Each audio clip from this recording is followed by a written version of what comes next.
RTP.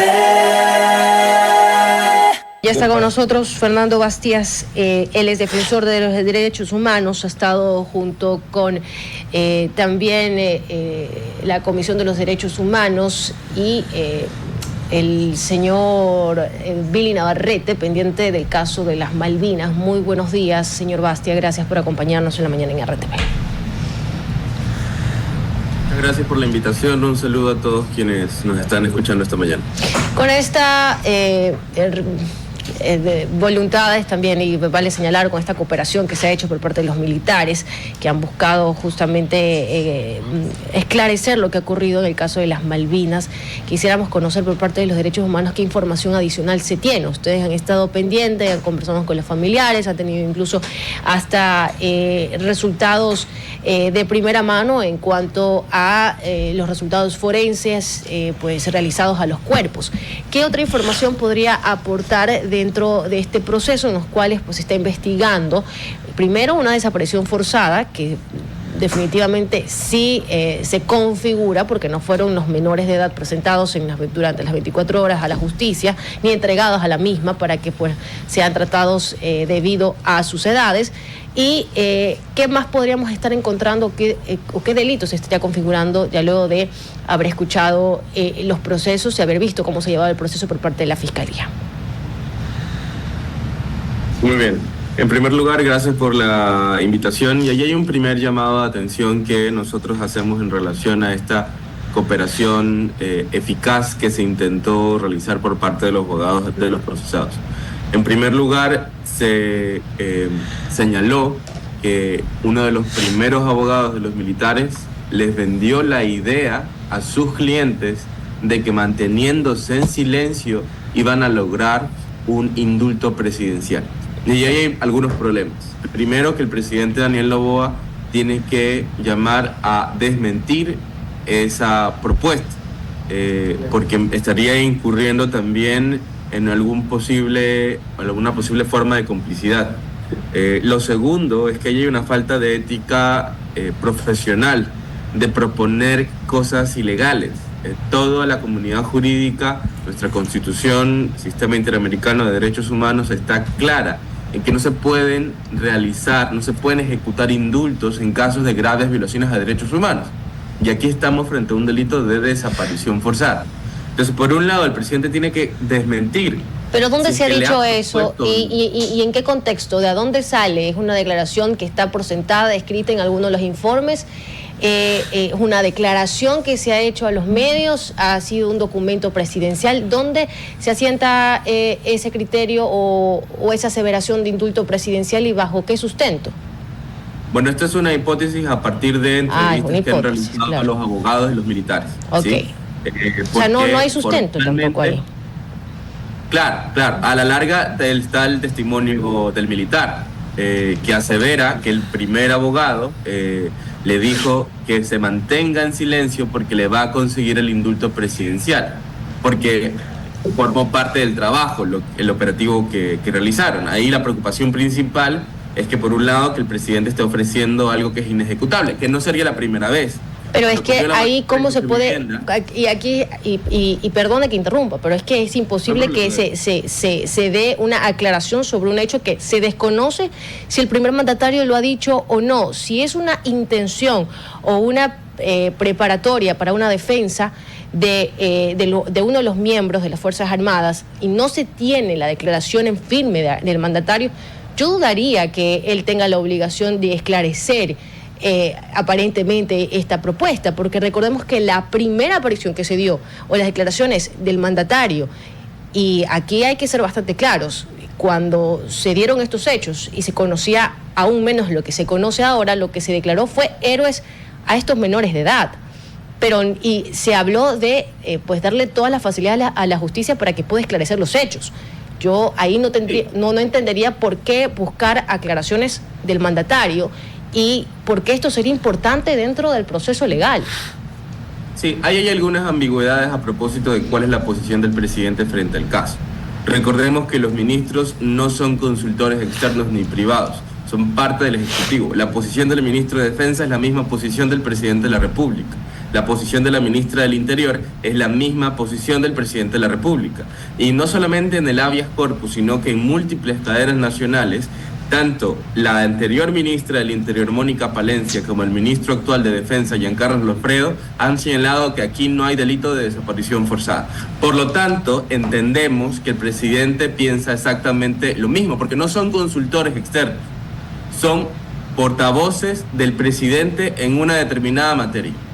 Entonces, si me apelan un habeas corpus que reconoce desaparición forzada y en la apelación me dicen aquí no hay desaparición forzada, más bien lo que hubo una extralimitación de procedimientos pero no desaparición forzada, entonces lo que entiendo es que el presidente tiene la misma posición. Y señalo que tiene que aclarar, no solamente por este antecedente, sino porque no es la primera vez que el presidente le ofrece a fuerza pública en la ejecución de indultos, entre comillas, por hacer su trabajo.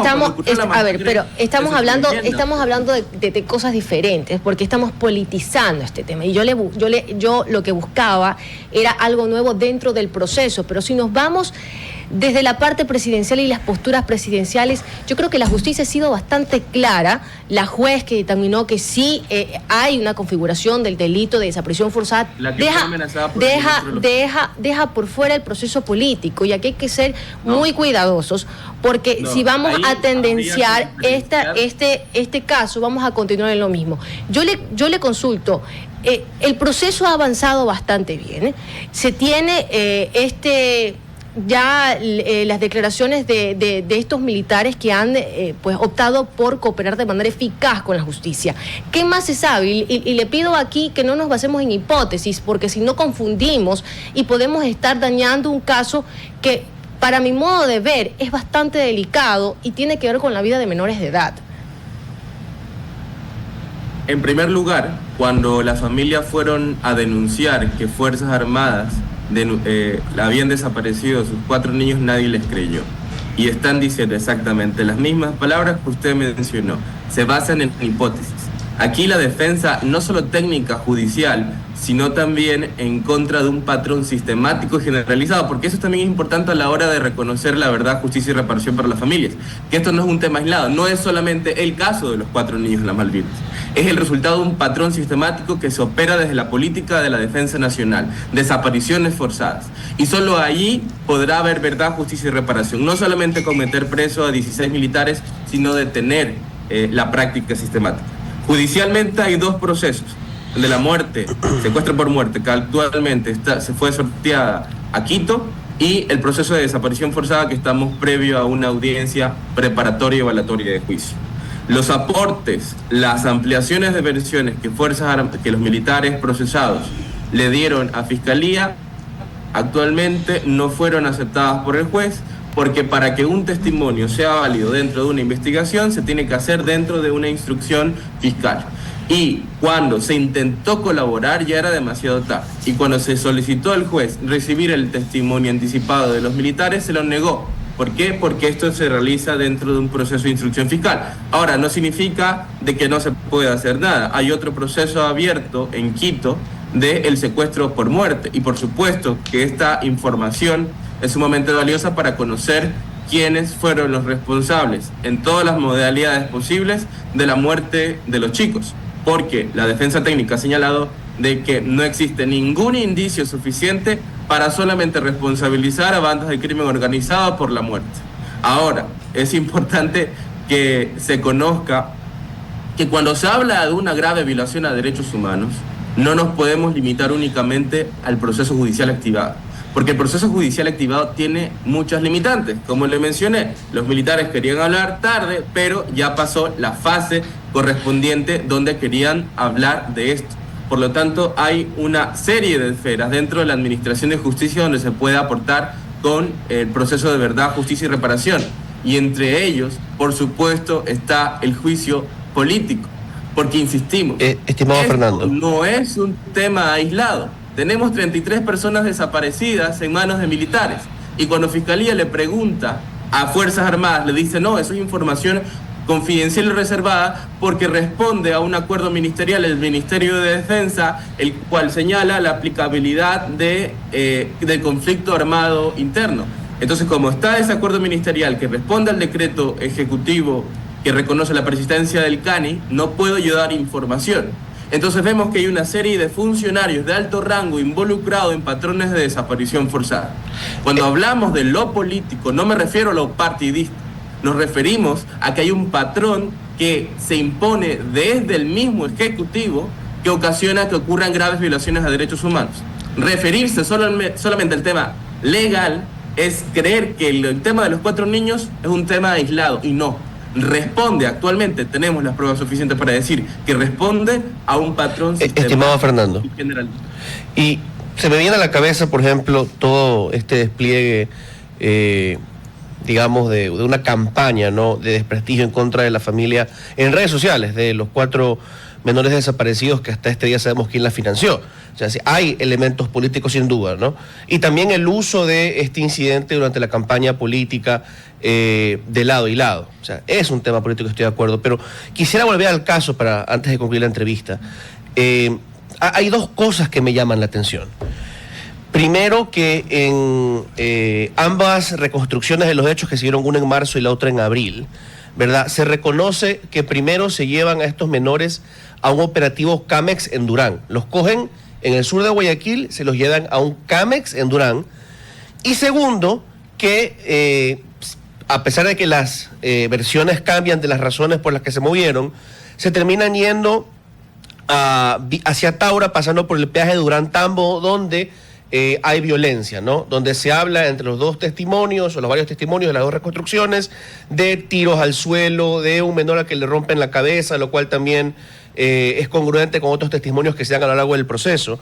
Entonces, mi primera pregunta es, por ese lado, ¿qué justificaciones, si alguna, han dado para llevárselas originalmente, para llevar a sus menores, primero a Durán y luego hacia Taura? Y segundo, el tema de las 4 motos, porque Luiste, que es quien encuentra a estos menores de edad cerca de Taura, en una llamada le dice al padre de uno de ellos, a Luis Arroyo, 10 motorizados se lo llevaron. Luego, cuando habla él con Fiscalía, Luis te dice 2 o 3 motos se lo llevaron. Y se supone que hay videos, quisiera saber si los tienen o los han podido ver, donde se ven salir 4 motos de la base aérea de Taura. Entonces hay esta hipótesis, ¿no?, que se puede construir alrededor de las motos, que podría señalar a militares acantonados en la base de Taura. ¿Qué nos puede decir sobre estos hechos que se van, digamos, configurando dentro del caso? Sobre lo primero, hasta la fecha no se encuentra ningún tipo de justificativo que permitan conocer por qué Fuerzas Armadas detuvo a los 4 niños. De lo que se sabe, como dijo el anterior colega periodista, siguen siendo hipótesis infundadas. Sobre lo segundo, de la confirmación o no de participación de 4 motorizados militares en esta segunda detención de los chicos, es irrelevante para la investigación de desaparición forzada. Eso aún se encuentra abierto e indagándose y constatándose en la investigación de secuestro por muerte. Por ejemplo, algunos militares han logrado corroborar de que esa noche sí llegaron a la casa en determinada hora, no los 16, algunos.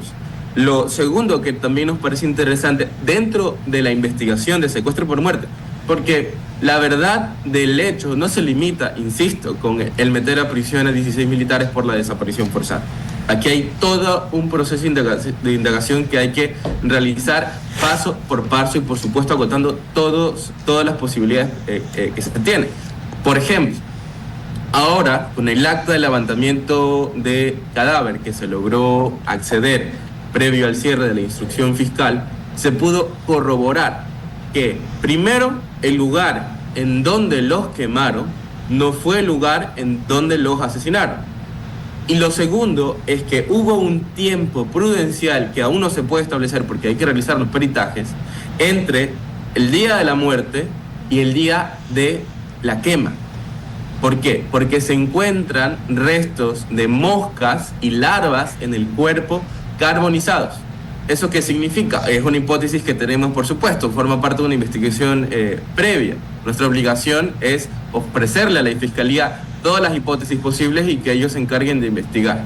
En primer lugar, lo primero que le estamos solicitando a Fiscalía en la investigación de secuestro por muerte, en que clarifique cuál fue el tiempo entre la muerte y la desaparición, porque eso ahí genera una serie de responsabilidades también, particularmente de la anterior fiscal, que no tomó la debida diligencia de esta denuncia, porque si hablo de que el cuerpo ya estaba en estado de putrefacción y que el haberlo quemado fue más bien una estrategia para quemar cualquier tipo de índice o evidencia mucho tiempo después, y no quiero creer el día justo en que se hizo mediático el asunto, ahí hay un problema bastante grave que hay que investigar. Entonces, la verdad va a ser muy complicada de conocerla en su totalidad ahora, pero poco a poco conocemos otros escenarios. Por ejemplo, 5 militares ya han hablado, por supuesto por el miedo a que la pena se incremente, a la eventual audiencia de juicio que van a tener, o por supuesto los avances que se tienen dentro de la investigación. Estimado Fernando, hemos hecho un resumen y usted ha hecho el proceso, sobre todo de cómo se ha llevado a cabo. Mi compañero también ha recordado ciertos puntos, pero yo creo que es necesario basarnos en lo que se tiene al momento por parte de la Fiscalía, y usted ha sido bastante oportuno en decir que se están hablando de hipótesis, no por parte de la Fiscalía ni del caso, sino de ustedes que están acompañando dentro del proceso. Lo que sí es cierto, y que yo me mantengo, es que existe un delito de desaparición forzada. El tema del delito de asesinato o de cómo fallecieron aún no está esclarecido, y yo creo que es importante mantener ahí, más allá de las reservas, ser cuidadosos de no manchar el proceso. Desde el inicio el proceso fue tomado de forma política, y por eso yo insistía. Aquí yo creo que cuando metemos a actores políticos como el Ejecutivo, que tiene que estar alejado de la función judicial como tal, que tiene que actuar de manera independiente, estamos exactamente lo mismo, caminando en el mismo terreno. Hay ahorita ya una cooperación eficaz, hay testimonios recopilados, la justicia y la Fiscalía tendrán que esclarecer y, como siempre, dar con quiénes son los culpables de la muerte de estos menores de edad. Le agradezco muchísimo por habernos acompañado, 8 de la mañana en punto. Gracias por tratar este tema con nosotros. A ustedes por la invitación. RTP